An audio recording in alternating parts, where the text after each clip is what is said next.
He didn't believe even at the time that he could have children himself. I was 19. How could I believe I wouldn't have? Well, apparently not grown up enough, because you like your fiddle tails, don't you? Yeah, okay, Miss Three Man. Grow up, David. Did you sleep with his good friend, Miss Ham? Yes, sir. Why would you sleep with his good friend? We were dating for a couple weeks. His friend had broken up with my friend. Why his friend, though? I don't know. Telling him that the baby don't look like him. That baby too light. My baby do not too light. Just because I have to like, he don't want to break up happy home with his girlfriend. So you believe this is all about the girlfriend? Yes. Miss Tucker steps into the courtroom today, navigating the tricky waters of paternity for her 1-year-old munchkin, Keandre, with 2 potential dads in the picture, one being the defendant's late son. On top of the daddy drama, she's throwing a $3,800 curveball at Miss Mosley for Social Security benefits, all while Miss Mosley is still mourning her son. The plot thickens, so stick around. Now you say you're unsure whether a man you've been in a sexual relationship or the defendant's son is his biological father. Now, Miss Tucker, you're also suing Ms. Mosley for $38 in Social Security benefits. Yes. Now, Ms. Mosley, you tragically lost your son, Eric, a little over a year ago. Now you say you've barely had time to grieve, and Ms. Tucker is coming after you for money. Hold on to your popcorn. This is getting juicy. Miss Tucker dives into the details of her not-so-exclusive romantic escapades, highlighting her liaisons with the deceased and another contender during the baby-making period. She's armed with a calendar, folks, and she's not afraid to use it to map out her frequent rendezvous with Mr. Andrews, making a strong play for his paternity credentials. Buckle up, there's more revelations ahead. Please take me back to this relation. Why is it you are so certain that Ms. Mosley's deceased son is your child's father? From the time that me and Mr. Andrews was together, it wasn't on no relationship type, it was just that we was just messing around. When I met him, I did have a boyfriend, so you know that I was sleeping with at the same time, but it was more frequent with Mr. Andrews. And when I met him, I remember the exact date as if it was yesterday. I met him February. It was on my best friend's birthday. I actually have a calendar that I can actually show you too as well. Grab a tissue, it's about to get emotional. As we dig deeper, Miss Mosley shares her heartache and doubt, stirred by her son's untimely departure and the sudden paternity claim. She highlights her late son's openness about his other children and her ignorance of Miss Tucker, adding layers of doubt and drama to the story. You'll want to see how she handles the next curve. Were sleeping with the other guy as well, without using protection? Yes, Your Honor.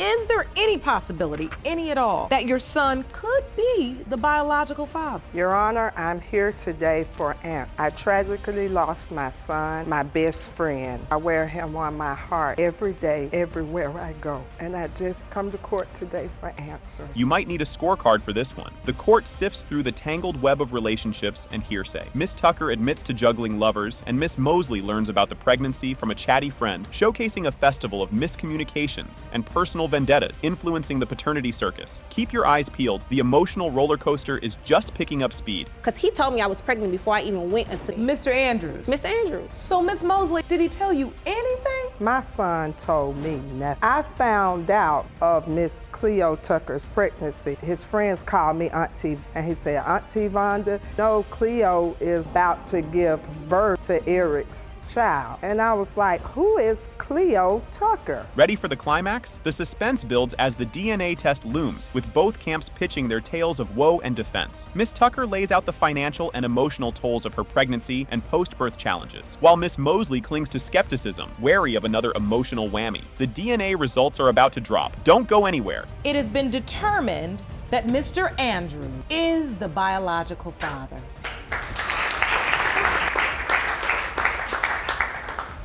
That's all I wanted to You look happy.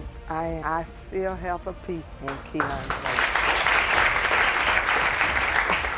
Can you even handle this? Ms. Heiser accuses Mr. Onbay of being a textbook deadbeat who abandoned her and their daughter nearly 2 decades ago. She asserts that Mr. Onbay has used various excuses to deny paternity, primarily to avoid paying child support. Buckle up because this roller coaster is just getting started. Ms. Heiser, you say your ex-husband, Mr. Onby, is a textbook dead who abandoned you and your daughter almost 20 years ago. You claim Mr. Onby has spent that time inventing outlandish excuses for denying only daughter, but you say it all comes down to child support. Next up, the plot thickens. Mr. Onbay counters by claiming Ms. Heiser was unfaithful throughout their relationship, maintaining multiple romantic partners simultaneously. He strongly doubts his paternity of her 19-year-old daughter, Gabby, due to Ms. Heiser's alleged infidelity. infidelity. Keep your eyes peeled, the saga continues. You claim Ms. Heiser was a prolific cheater who kept no less than 3 men in her stable at any given time. You say Ms. Heiser's infidelity are the stuff of local legend, and there is no way you fathered her 9-year-old daughter, Gabby. Hold on to your seats. Mr. Onbe reveals a confrontation where another man claimed to be the father of Gabby. This incident fuels his doubts about his paternity, leading him to refuse to sign the birth certificate, despite being married to Ms. Heiser at the time. And just when you thought it couldn't get more dramatic, watch this next bit. You don't believe Gabby is your biological daughter. No, ma'am. Another man had walked up on me and asked me what we were going to do about his child. Referring to Gabby? Yes, ma'am. So a man walks up to you on the street and just says, I'm the father of your wife's baby. Basically. Did you ever ask your wife about this? She basically blew me off. Ms. Heiser, do you remember this conversation? It's the biggest lie I've ever heard, Your Honor. You're not ready for this twist. Ms. Heiser vehemently denies the confrontation Mr. Onbe described and maintains her fidelity. She portrays Mr. Onbe's narrative as an attempt to escape his responsibilities and tarnish her reputation. Strap in, because the revelations are about to get even wilder. So when you found out you were pregnant with Gabby, what did you do? You just told your husband, I'm pregnant. A pregnancy test was done. We had talked about it. I told him, and he was happy. He didn't believe, even at the time, that he could have children himself. I was 19. How could I believe I wouldn't have? Well, apparently not grown up enough, because you like your fiddle tails, don't you? Yeah, okay, Miss 3 Men. Grow up, David. Things are heating up now. The discussion shifts to the birth of Gabby. Ms. Heiser describes Mr. Onbe's inconsistent presence and minimal involvement during the birth, highlighting his irresponsibility and lack of commitment. Don't blink. The next moment is a jaw-dropper. He wasn't there with me through most of the pregnancy. What about when Gabby A was friend born? notified him that I had went into labor. He showed up halfway through the birth, drunk and full of grief. He stayed for 2 hours and left, and I didn't see him again for 2 more weeks until he showed up on my doorstep needing a place to stay and wanted to play daddy.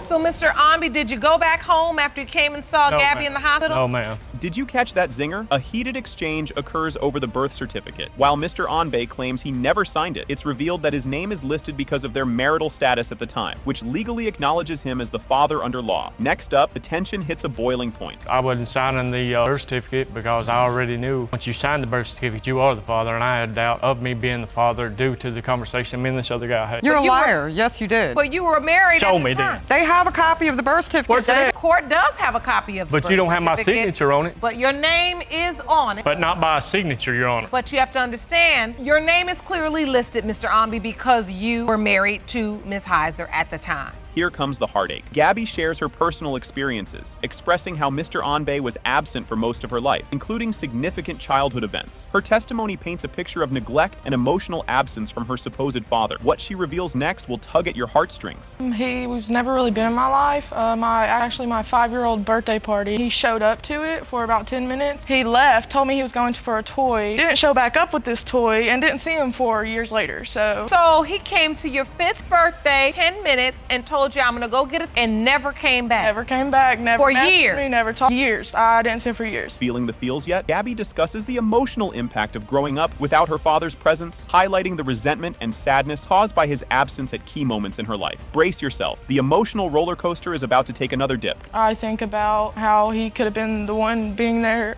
I don't know. I have a lot of resentment towards him because he could have been there. He could have been the one to take me to my daddy-daughter dance, or be there for my kindergarten graduation, be there for my prom, or Talk to him. Let him know how that felt. or to know that you've taken care of so many other kids, but you can't even take care of your one and only, like you're a one and only daughter, man. This one's a doozy. Mr. Onbe recounts discovering Ms. Heiser is in a compromising position with another man, which led him to leave without confronting her, further fueling his doubts about his relationship and Gabby's paternity. Stick around, the plot twists just keep coming. So you saying you caught your wife having sex with someone else, walked in on it, didn't confront her, No, ma'am. just grabbed a 6-pack of beer and left and never looked back. Yes, ma'am. Did that happen? That is another lie, Your Honor. The lies just keep getting on bigger and bigger. Gear up for more revelations. Mr. Onbe's presence at significant events despite his doubts is questioned. He admits to uncertainties about Gabby's paternity, but feels compelled to attend due to the lingering possibility that he could be the father. You won't believe what happens next. next. But also for a man that believes it's not your daughter, why would you show up to the birth? Why did you show up even the one time for her birthday and leave? I mean, is this daughter by convenience? Why did you show up? Tell us. Because I don't know for surely that she's not mine. I have snapshots off Facebook. Gabrielle was telling this other man that he was the father and that she knew he was her dad. So, Mr. Omby, you're saying you saw this on Facebook? Yes, ma'am. And this is a post from Gabby that says, "My daddy." Yes, ma'am. Here's the big reveal. The court session concludes with the revelation of the DNA test results. It has been determined by this court. Mr. Omby, you are the father. Can you believe what just unfolded? Miss Ham is in court to prove that Mr. Kistner is the father of her son, Zayden. Despite Mr. Kistner being around physically for Zayden, he's not pulling his weight financially. And let's not even talk about his job situation. Meanwhile, Miss Ham's mom is pretty fed up with filling in as the pseudo-dad whenever Mr. Kistner decides to take a hiatus. Strap in, because you won't believe what's coming up next. Mr. Kistner, you've given everything up to be with Miss Ham, but now you claim her promiscuous and foggy past have caused you to doubt that you fathered her. So, Ms. Ham, what does Mr. Kistner do for your son? Well, he may be there physically for Zayden, but he's not there financially. He doesn't have a steady job. He doesn't do as much as I would want him to do. Have you been there for the child, Mr. Kistner? Yes, I haven't. Just when you think it couldn't get more dramatic, it does. An emotional Mr. Kistner spills the beans about his family doubting his paternity because they think little Zayden doesn't quite look the part. This whole saga has him feeling like he's betrayed his own kin by ignoring their advice, which just adds layers to his already complicated relationship with Miss Ham and his iffy involvement with Zayden. You'll want to stick around because what happens next is even juicier. Well, Your Honor, I betrayed my family. My family spent $200 for me to get back home. I was When you very say you sick betrayed at the your time. family, what do you mean by that? Came back home and my family was telling me, no, you're here now, got you back home, don't do that. And I just decided. Why is that a it's my child. betrayal? Just feel that's what my family. They don't want you to go back because they don't believe that Zayden is your biological child. Yes, Your Honor. Oh, the plot thickens. Miss Ham drops a major truth bomb by admitting she was unfaithful with Mr. Kistner's good buddy, which she chalks up to a rough patch in their roller coaster of a relationship. This little tidbit adds a whole new level of complexity to the paternity doubts, especially with the timing aligning suspiciously close to her pregnancy. Hang tight, because the roller coaster is about to go off the rails. Did you sleep with his good friend, Miss Ham? Yes. Why would you sleep with his good friend? We were dating for a couple weeks. His friend had broken up with my friend. Just wasn't there for me at the time. I felt like we were both partying and he was talking as So much. you weren't really getting along with Mr. Kistner that well? No. You felt like he wasn't stepping up to the plate as a boyfriend or doing what you need? I broke up with him and then... Why his friend, though? I don't know. Talk about a backstory. Miss Ham opens up about her pre-motherhood escapades, discussing her battles with negative influences and questionable decisions, which naturally brings her reliability into question regarding Zayden's conception. The focus is intensely on her previous lifestyle and its impact on her current predicament. But wait, there's more drama just around the corner. I believe that Miss Ham could show me change, and you know, she did. She really stepped up as a mother and left all that life behind. So, Miss Ham, were you with anyone else? No. Not besides his friend, and then that's it. I got taken advantage of at a party. That was in like September. She was in a bad place before she had Zayden. That's why I was so worried. Grab some tissues for this one. Miss Willen, Miss Ham's mother, passionately advocates for her daughter and Mr. Kistner, pushing for them to ditch the past and build a stable life for little Zayden. She's laying it all out there, emphasizing the sacrifices she's making to keep this ship afloat. The emotional stakes are about to skyrocket in the next segment, so keep watching. So, Ms. Willen, do you believe Mr. Kistner is Zayden's biological father? 100%. I don't have any doubt. You I do? just don't. He's a great guy. He's great with Zayden. He's a great father. They just need that direction. They need that push. They need that oomph. Who saw that twist coming? In a stunning turn of events, the court reveals. It has been determined by this court. Mr. Kistner, you are not the father. Can you believe what just unfolded? Ms. Allen marches into court, all guns blazing, with a mission to prove that Mr. Levon is indeed the father of her 6-month-old daughter, Layla. She's convinced that he's only denying the baby to keep their secret affair under wraps, and is here to pull the curtain back on that drama. Stay tuned, because the plot thickens from here. You were in court today claiming the defendant, Mr. Levon, is denying his month-old daughter, Layla, only because desperate to try to keep your affair with him a secret. You're here to expose that secret and prove paternity. paternity. This twist is hard to top. Mr. Levon fires back with his own claims, adamantly denying paternity and determined to clear his name in court today. He paints a picture of the high stakes involved, pointing to his existing family and his relationship with his girlfriend, which could be on the line. Strap in, the roller coaster is just taking off. You and your girlfriend say you know you are not the biological father of the child in question and will prove your claim today in court. Ms. Allen, so what upsets you about the situation today? He is denying our child. He needs to step up to be a man. Why do you think he's denying the baby? Because of his girlfriend, of course, his girlfriend. You won't believe this turn of events. Ms. Allen throws a curveball, accusing Mr. Levon of being manipulated by his girlfriend, who, according to her, has been feeding him lies about the baby's appearance to keep him by her side. The tension ramps up here, prepping us for an even wilder revelation up ahead. Telling him that the baby don't look like him. That baby too light. My baby do not too light. Just because I have to like, he don't want to break up his happy home with his girlfriend. So you believe this is all about the girlfriend? Yes. Mr. Levon, are you denying this child because you're trying to keep your relationship with your girlfriend? No. You have a family together, you and your girlfriend? Yes. So there's a lot at stake here. You have children? Yes, we do. How many? 3. The plot thickens here. The court dives into the backstory of Ms. Allen and Mr. Levon's on-again, off-again, long-distance romance, revealing a tangled web of separations and reconciliations over the years that add layers to the paternity mystery. Buckle up, because what's coming next is sure to be a jaw-dropper. Ms. Allen, I need to know, did you know Mr. Levon had a girlfriend when you were sleeping with him? No. Yes, you did. Was it No, I just a didn't. one-night stand? No. You commented on my firstborn together, child. like I said, we was together 2010. Look. No, yes, we was. Over the phone? Okay, Over first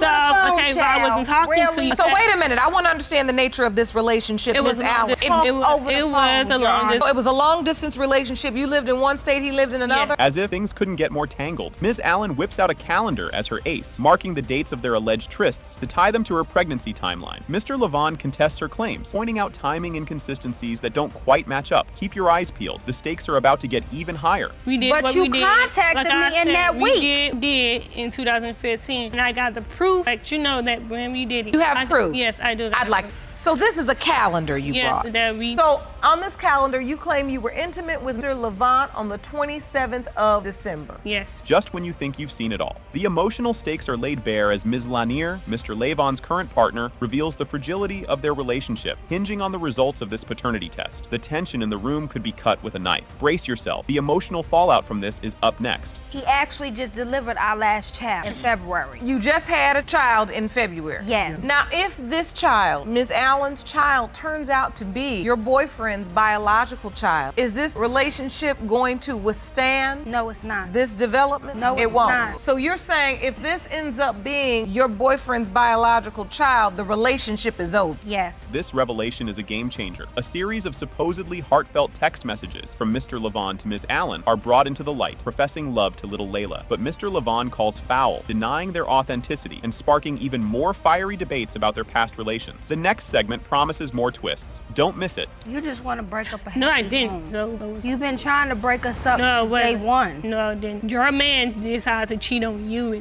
Wow. You He text had me. called me and said you want me up. He calls you. Yeah, in January. That's a lie. That is In a lie. January. That is Mr. a lie. Levon, have you ever accepted that Layla is your child? You have never accepted a child? No. Yes. So you have no idea why Miss Allen would say this? No. You won't want to miss what happens here. The climactic moment arrives as the DNA test results are finally revealed. It has been determined by this court, Mr. Levon, you are not father.